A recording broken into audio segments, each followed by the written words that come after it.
Welcome sa Ate Elena Horror Stories.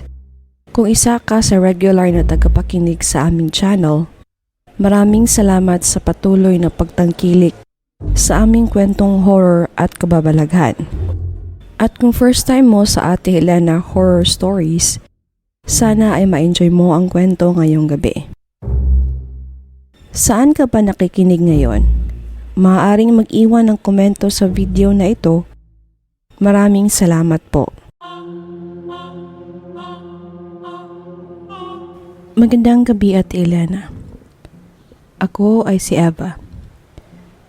Binalak ko na talaga na huwag na ikwento ang aking nakaraan o ibahagi kanino man ang nangyari sa akin noong ako ay nagtatrabaho pa bilang isang domestic helper sa Middle East. Pero nang napakinggan ko ang mga kwento dito sa inyong channel, nasabi ko sa sarili ko na baka ito na ang tamang panahon para may makaalam ng nangyari sa akin. Heto ang aking kwento. Lumaki ako sa isang mahirap na pamilya, kasama ang aking mga magulang at mga kapatid. Hindi na ako nakapagtapos ng college. Dahil sa sobrang hirap ng buhay, kinailangan kong tumigil sa pag-aaral at sinubukan na mag-apply bilang katulong sa ibang bansa. Kahit kinakabahan, nakayanan ko na malampasan ang hirap at pagod sa pag-a-apply sa isang agency na nagre-recruit ng mga OFW. Nang makarating na ako sa bahay ng amo ko sa ibang bansa, pinaghalong kaba at takot ang dala-dala ko sa unang linggong paninilbihan ko sa kanila. Madalas kasing nababalitaan sa TV yung mga kasambahay na minaltrato ng kanilang mga amo. Ayokong mangyari sa akin iyon. Napakaswerte ko dahil mababait ang mga amo ko. Mayaman ang pamilya nila kaya hindi lang ako ang nag-iisang Pilipino na katulong sa kanila. 4 kaming lahat na kasambahay at natutulog kami sa iisang kwarto. May 2 double deck doon at nasa kaliwang bahagi ng kwarto ang higaan na naka-assign sa akin. Medyo maedad na ang isa sa mga kasambahay at siya ang natutulog sa ilalim ng double deck na naka-assign sa akin. Unang gabi ko doon, halos di ako makatulog. May ceiling fan sa loob ng kwarto at sapat ang hangin sa loob. Ngunit parang ang init ng pakiramdam ko. Ilang beses kong kinapa ang noo ko, baka nilalagnat ako. Normal naman ang temperatura ko. Itinabi ko ang kumot at tumagilid ng pahiga. Nakaharap na ako sa gitna kung nasaan ang ceiling fan. Nagbabaka sakali na maibsan ang init na nararamdaman ko. Tiningnan ko ang iba kong kasama sa kwarto. Napakahimbing ng tulog nila. Lahat sila ay nakakumot at tila ba ako lang ang naiinitan kahit na saktong-sakto naman ang lamig ng hangin na nanggagaling sa ceiling fan. Di ko maintindihan kung bakit ganoon na lang init na naramdaman ko. Iniisip ko na lang na baka dahil naninibago pa ako sa lugar na iyon. Ipinikit ko na lang ang aking mga mata at nagbabaka sakali na makatulog din ako. Lumipas ang ilang araw at unti-unti ko nang natututunan ang mga gawaing bahay na naka-assign sa akin. Nagpapasalamat din ako sa mga kasama ko dahil inaalalayan nila ako. Tinuturuan kung ano ang bawal gawin habang nagtatrabaho kami. Lumipas ang mga araw na hindi ko na namamalayan ang pagdaloy ng mga oras. Ang alam ko lang, pagsapit ng gabi, paminsan-minsan, umiinit talaga ang katawan ko. Di ako nagrereklamo dahil malakas ang kutob ko na ako lang talaga ang nakakaramdam ng ganito tuwing gabi. Nakasanayan ko na ang kakaibang pakiramdam na ito. At balak ko na lang na baliwalain nang may mangyaring kakaiba sa akin isang gabi. Akala ko noong una ay panaginip lang ang nangyari sa akin. Nagising lang ako ng bigla. Unti-unting bumibigat ang pakiramdam ko na para bang may nakadagan sa aking dibdib. Ramdam ko ang bigat na kung anong mang bagay na nakadagan sa akin na parang pinipigan nito ang aking puso. Sinubukan kong igalaw ang aking mga kamay upang tanggalin ang bagay na iyon. Ngunit di ako makagalaw. Sinubukan kong magpumiglas habang pabigat ng pabigat ang bagay na nakadagan sa akin. Pilit ko rin na idinidilat ang aking mga mata upang makita kung ano man ang bagay na iyon.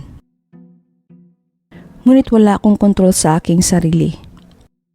Habang patuloy ang pagbigat ng nakadagan sa akin, unti-unti akong kinakapos ng paghinga. Sinubukan ko na namang ibuka ang aking bibig, ngunit hindi rin ito gumagalaw. Dito na ako nagsimulang magpanik. Dahil wala akong kontrol sa katawan ko, nahihirapan na akong huminga. Sinubukan ko ulit na makawala sa nakadagan sa akin, ngunit hindi pa rin ako makagalaw. Kaya sinubukan kong sumigaw. Wala mang boses na lumalabas sa bibig ko, pero narinig ko ang parang ungol na nanggaling sa lalamunan ko. Pasikip na ng pasikip ang dibdib ko na para bang sasabog na ito nang bigla kong maramdaman ang isang bagay na tumama sa aking pisngi.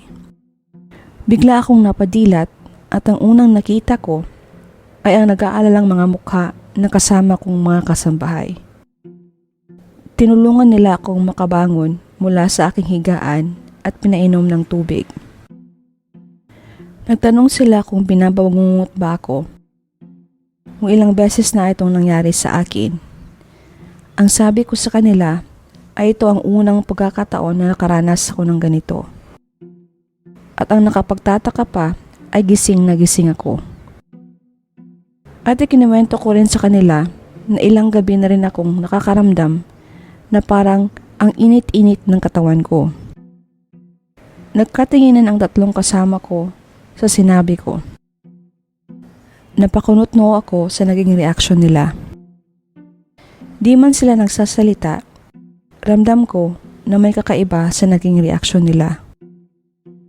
Nang bumuti na ang pakiramdam ko, napagdesisyonan na lang namin na iwang nakabukas ang ilaw. Dahil na rin sa matinding pagod na naramdaman ko, habang binabangungot ako na para bang naubos ang lakas ko, nakatulog din ako agad. Sa sumunod na araw, gustuhin ko man nakausapin ang mga kasama ko sa bahay at magtanong tungkol sa nangyari sa akin. Di ko nagawa dahil naging abala ang lahat sa aming mga gawaing bahay. Pagsapit ng gabi, nang nasa kwarto na kaming lahat, sinubukan kong kausapin ng mga kasama ko. Noong una, parang ayaw pa nila magsalita. Ngunit, si ate na nakahiga sa ilalim ng higaan ko ang di nakatiis at nagkwento sa akin. Noong nakaraang buwan lang pala, umalis ang kasambahay na pinalitan ko. Tulad ko, doon din siya natutulog sa kama na ginagamit ko. At habang nagkukwento si ate, para akong binuhusan ng malamig na tubig. Lahat ng naramdaman at napagdaanan ko sa mga nakalipas na araw ay tugmang-tugma sa nangyari din sa kasambahay na umalis na. Ang pangalan niya ay Ana. Nagsimula ang kalbaryo ni Ana nang maranasan niya ang unang bangungot sa kwarto na iyon. May dumadagan din sa dibdib niya at nahihirapan siyang huminga. Kapareho talaga ng nangyari sa akin. Hindi isang beses lang ang nangyari na bangungot kay Ana. Linggo-linggo, may mga araw na nagigising na lang sila sa mga ungol ni Ana na tila hirap na hirap itong huminga. Humina ang pangangatawan ni Ana dahil sa puyat at kulang sa tulog.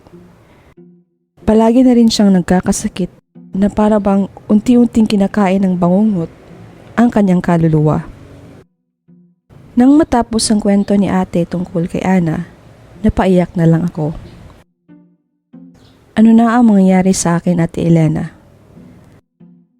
Magiging katulad din ba ako ni Ana? Nang gabing iyon, tuluyan ang nawala ang antok ko. Hindi na ako makatulog ulit sa takot na baka bangungutin na naman ako. Nagpatuloy ang buhay ko bilang isang kasambahay sa ibang bansa, Ate Elena. Kahit namamahay ang takot sa aking puso, kinakaya ko ang lahat at ayaw ko magpadaig sa takot. Iniisip ko rin na baka hindi kami magkatulad ni Ana. Na baka naman, nagkataon lang na pareho kaming binabangungot. Palagi nang nakabukas ang ilaw sa kwarto namin. At sa awa ng Diyos, hindi na naulit pa ang nangyari sa akin. Nagdaan ng ilang araw hanggang naging linggo at umabot na rin ng ilang buwan ang paninilbihan ko sa mga amo ko. Unti-unti ring nawawala ang takot ko tuwing sasapit ang gabi dahil wala na akong kakaibang nararanasan. Okay na sana ang lahat nang biglang magising ako isang gabi na parang may nakapulupot na kamay sa aking liig. Napamulat ako bigla at kinapa ang bagay na nakapulupot sa aking leeg. Wala naman akong nakapang kahit ano sa leeg ko. Para bang guni-guni ko lang. Kinakalmot ko ang sarili ko. Nagbabaka sakaling maibsan ang pananikip nito. Habang nangyari ang lahat ng ito, unti-unti na namang umiinit ang pakiramdam ko na para akong nasusunog. Kinakapos na rin ako sa paghinga. Hinay-hinay akong pinapatay ng isang bagay na di ko nakikita. Tumutulo ang luha ko habang nagsusumikap na makasigaw, na makahingi ng tulong sa iba. Nagbabaka sakali na isa lang itong bangungot. Ang tangi ko lang nasambit habang unti-unti akong nawawalan ng lakas ay ate. Sana lang ay may makarinig sa akin at matulungan ako. Inulit ko uli ang pagtawag na ate kahit namamaos na ang boses ko. Hirap na akong huminga. Tahimik lang ang loob ng kwarto. Maliwanag ang ilaw at patuloy sa pag-ikot ang ceiling fan.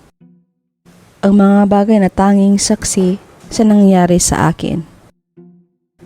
Dumidilim na ang paningin ko at halos di na ako humihinga sa higpit ng pagkakapulupot sa aking leeg. Nang bigla ko lang naramdaman na may yumugyog sa balikat ko habang tinatawag ang pangalan ko. At yun na nga, binabangungot na naman ako. At sa pagkakataong ito, muntikan na akong mawala ng buhay. Ate Elena, ni minsan ay hindi ako binangungot habang nasa Pilipinas ako. Kaya nakapagtataka lang na nangyayari ang lahat ng ito sa akin sa ibang bansa. Di ko mawari kung dahil lang ba ito sa sobrang pagod sa mga gawaing bahay o dahil ba ito sa elementong naninirahan sa bahay ng amo ko. Di ko rin matiyak dahil ako lang naman ang nakakaranas ng ganito sa aming apat sa loob ng kwarto. Nakapagtataka lang talaga na parang hindi normal ang lahat ng ito. Hanggang sa maalala ko ang dating kasambahay, ang mga bangungot ni Ana. Hanggang dito na lang, Ate Elena. Maraming salamat.